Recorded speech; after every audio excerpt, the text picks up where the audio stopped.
Hello sir, કેમ છો? All well, તમે જણાવો.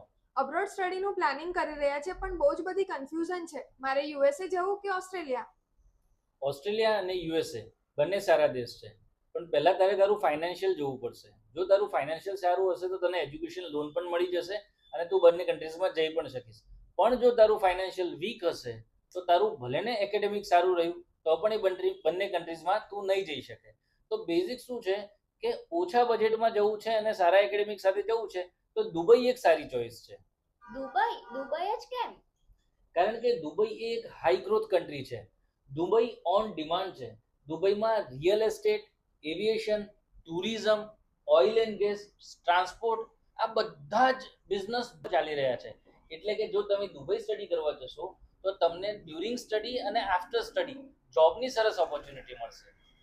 સર, શું દુબઈની ડિગ્રી ઇન્ડિયામાં વેલિડ છે? હા, દુબઈની ડિગ્રી ઇન્ડિયામાં વેલિડ છે.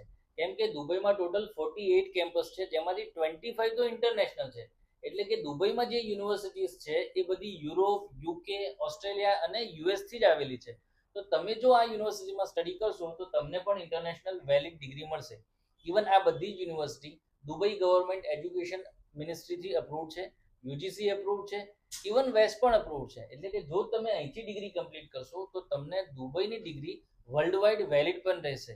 સાથે સાથે જો તમે પાથવેની જેમ યુઝ કરવું હોય તો પણ કરી શકો. લાઈક યુએસમાં તમારે જવું છે, તમારી પાસે ફંડ ઓછું છે તો તમે દુબઈમાં 2 વર્ષ સ્ટડી કરો અને ત્રીજું વર્ષ યુએસમાં જઈને સ્ટડી કરી શકો. સેમ ટુ સેમ તમે યુરોપમાં, સેમ ટુ સેમ તમે યુકેમાં પણ જઈ શકો. એટલે 2 વર્ષ ઓછી ફીસમાં દુબઈમાં સ્ટડી કરો અને ત્રીજું વર્ષ તમારું યુએસ, યુકે કે યુરોપમાં સ્ટડી કરો. તો આ પાથવેનો ઉપયોગ પણ તમે દુબઈમાં કરી શકો છો. ત્યાં પાર્ટ ટાઈમ વર્ક કરવાની કોઈ ઓપોર્ચ્યુનિટી ખરી? હા, દુબઈમાં પાર્ટ ટાઈમ અને ફૂલ ટાઈમ બંનેની ઓપોર્ચ્યુનિટી છે. જો તમે દુબઈ જશો તો ડ્યુરિંગ સ્ટડી તમે 20 અવર પર વીક કામ કરી જ શકશો. સાથે સાથે જો પ્લેસમેન્ટ સેલની તમને હેલ્પ મળી જાય છે તો યુનિવર્સિટી તમને આફ્ટર સ્ટડી ફૂલ ટાઈમ જોબની પણ હેલ્પ કરે છે. યુનિવર્સિટીના કેમ્પસમાં ઘણા પ્રોગ્રામ તો ઇવનિંગ બેચમાં થાય છે, જેથી કરીને તમે ડ્યુરિંગ સ્ટડી પણ ફૂલ ટાઈમ કામ કરી શકો છો. સર, દુબઈ જવા માટેની એલિજિબિલિટી શું છે? દુબઈની એલિજિબિલિટી ખૂબ જ સિમ્પલ છે. જો તમે 10th પાસ છો અને 50% છે તો તમે દુબઈ માટે એલિજિબલ છો. એટલે કે દુબઈમાં 10th પાસ, 12th પાસ અને ગ્રેજ્યુએટ કોઈ પણ સ્ટુડન્ટ જઈ શકે છે.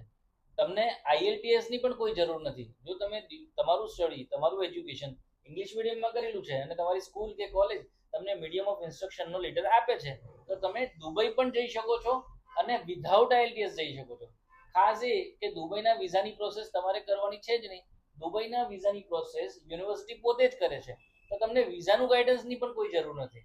તો દુબઈ જવું કેટલું સરળ બન્યું. હવે દુબઈ જવું કઈ રીતે? દુબઈ જવું બન્યું હવે ખૂબ સરળ.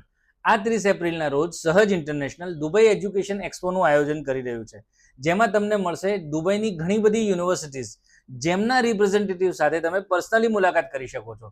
તો આવો તમારા એકેડેમિક ડોક્યુમેન્ટ લઈને અને ફ્રી એસેસમેન્ટ કરાવો અને જાણો કે કયા પ્રોગ્રામમાં તમે તમારું કરિયર બનાવી શકો છો, કઈ યુનિવર્સિટી તમારી માટે બેસ્ટ છે.